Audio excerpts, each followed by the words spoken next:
Capítulo 6. Das testemunhas. Artigo 202. Toda pessoa poderá ser testemunha. Artigo 203. A testemunha fará, sob palavra de honra, a promessa de dizer a verdade do que souber e lhe for perguntado, devendo declarar seu nome, sua idade, seu estado e sua residência, sua profissão, lugar onde exerce sua atividade, se é parente e em que grau de alguma das partes, ou quais suas relações com qualquer delas, e relatar o que souber, explicando sempre as razões de sua ciência ou as circunstâncias pelas quais possa avaliar-se de sua credibilidade. Artigo 204. O depoimento será prestado oralmente, não sendo permitido à testemunha trazê-lo por escrito. Parágrafo único. Não será vedada à testemunha, entretanto, breve consulta a apontamentos. Artigo 205.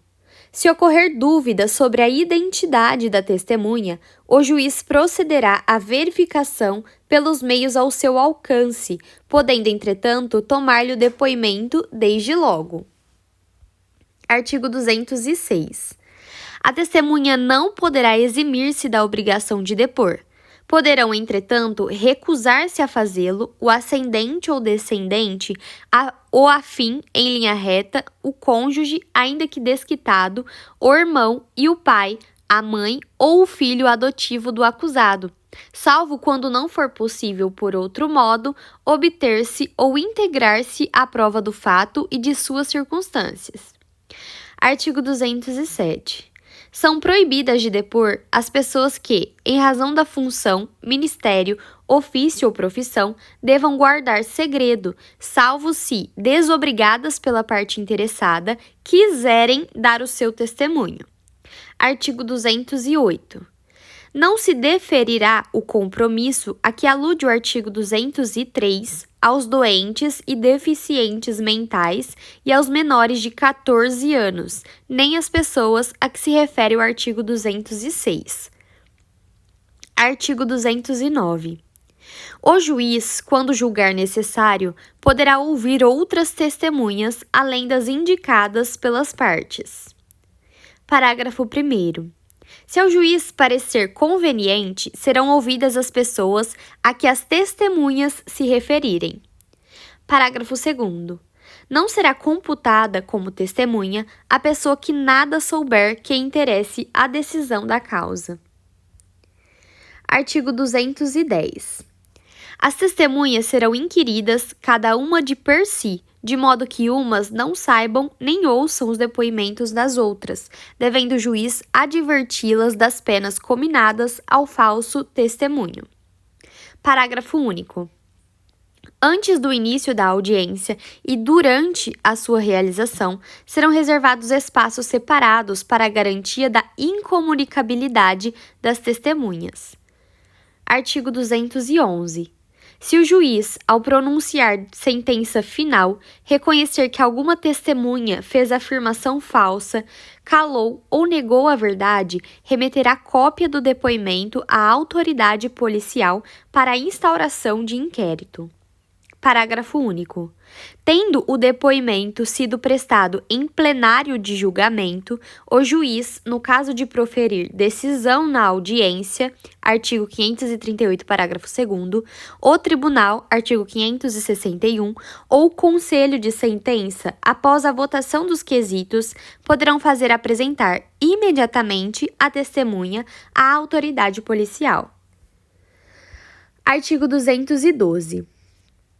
As perguntas serão formuladas pelas partes diretamente à testemunha, não admitindo o juiz aquelas que puderem induzir a resposta, não tiverem relação com a causa ou importarem na repetição de outra já respondida. Parágrafo único. Sobre os pontos não esclarecidos, o juiz poderá complementar a inquirição. Artigo 213. O juiz não permitirá que a testemunha manifeste suas apreciações pessoais, salvo quando inseparáveis da narrativa do fato. Artigo 214. Antes de iniciado o depoimento, as partes poderão contraditar a testemunha ou arguir circunstâncias ou defeitos que a tornem suspeita de parcialidade ou indigna de fé. O juiz fará consignar a contradita ou arguição e a resposta da testemunha, mas só excluirá a testemunha ou não lhe deferirá compromisso nos casos previstos nos artigos 207 e 208. Artigo 215. Na redação do depoimento, o juiz deverá cingir-se, tanto quanto possível, às expressões usadas pelas testemunhas, reproduzindo fielmente as suas frases. Artigo 216. O depoimento da testemunha será reduzido a termo assinado por ela, pelo juiz e pelas partes.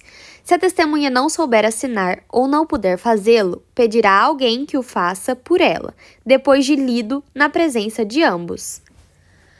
Artigo 217.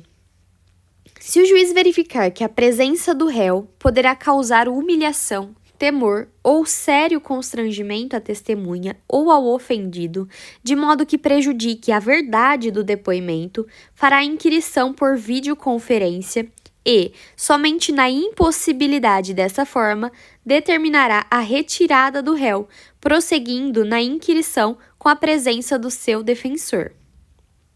Parágrafo único. A adoção de qualquer das medidas previstas no caput deste artigo deverá constar do termo, assim como os motivos que a determinaram. Artigo 218.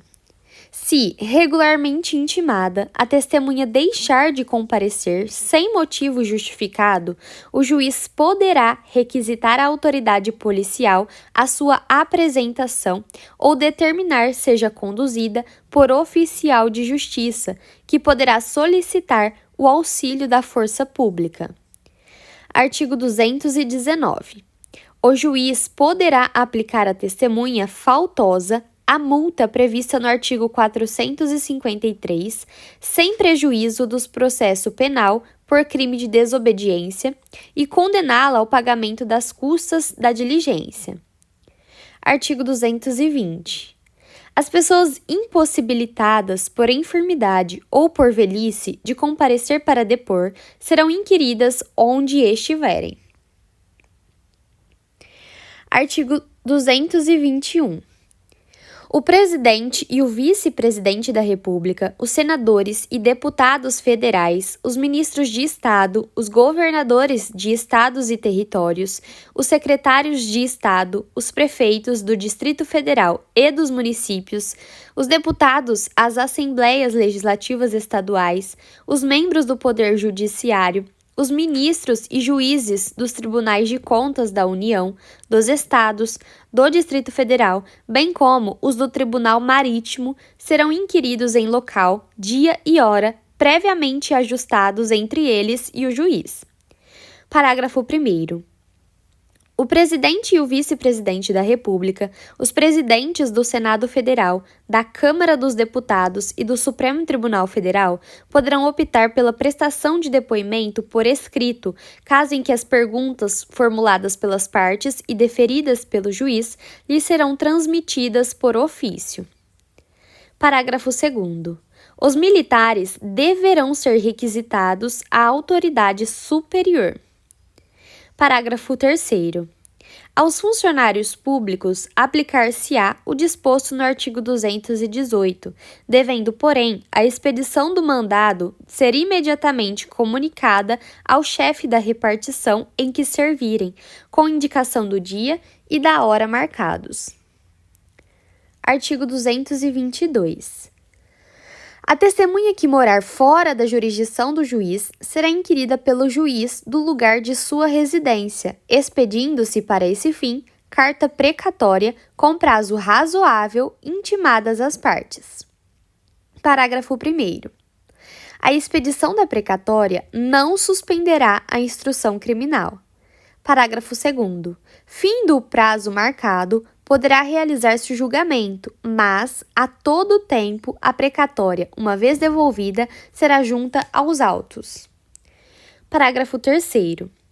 Na hipótese prevista no caput deste artigo, a oitiva da testemunha poderá ser realizada por meio de videoconferência ou outro recurso tecnológico de transmissão de sons e imagens em tempo real, permitida a presença do defensor e podendo ser realizada, inclusive, durante a realização da audiência de instrução e julgamento.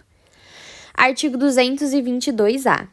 As cartas rogatórias só serão expedidas se demonstrada previamente a sua imprescindibilidade, arcando a parte requerente com os custos de envio.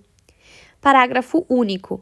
Aplica-se às cartas rogatórias o disposto nos parágrafos 1º e 2º do artigo 222 deste Código.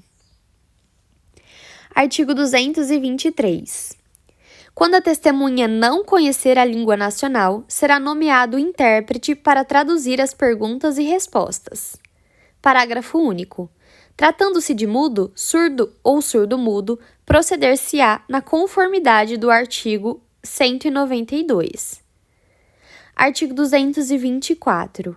As testemunhas comunicarão ao juiz, dentro de 1 ano, qualquer mudança de residência, sujeitando-se pela simples omissão às penas do não comparecimento. Artigo 225. Se qualquer testemunha houver de ausentar-se ou por enfermidade ou por velhice, inspirar receio de que ao tempo da instrução criminal já não exista, o juiz poderá, de ofício ou a requerimento de qualquer das partes, tomar-lhe antecipadamente o depoimento.